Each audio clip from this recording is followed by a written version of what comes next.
onde eu vou testo uns equipamentos, eu faço um material pro canal, eu faço material pro banco de imagens, eu pratico uma culinária.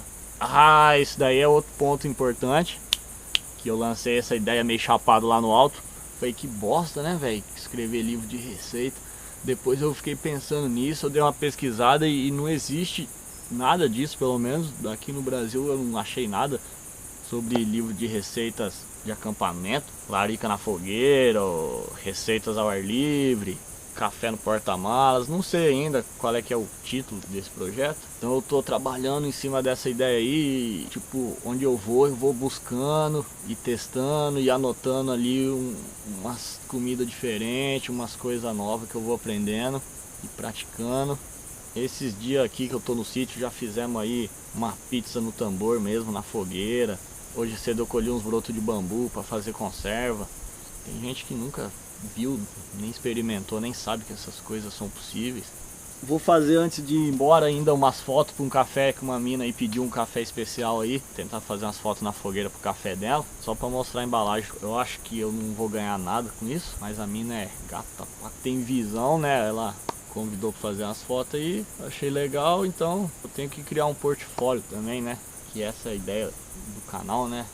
Aposentar logo e focar nas outras ideias aí. Essa é uma das piores ideias que eu já tive na vida. Fazer foto de café com fogueira no sol, mano.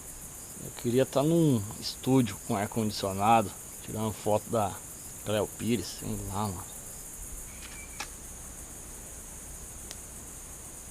Aqui tá a fogueira, quando eu quero que ela pegue fogo, eu jogo araucária. Aqui a mesinha, ali a câmera, e eu fiz um negócio ali para fazer sombra para a câmera, não para mim.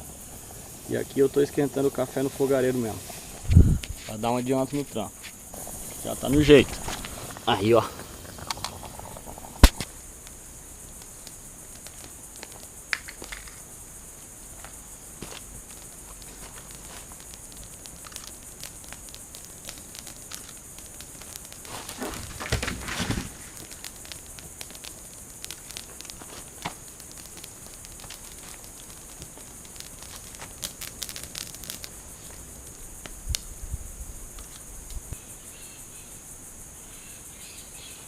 Pelo menos o café é gostoso, meu.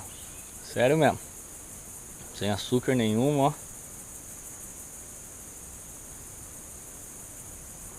Esse foi meu pagamento de hoje. Café quente no sol. Vambora.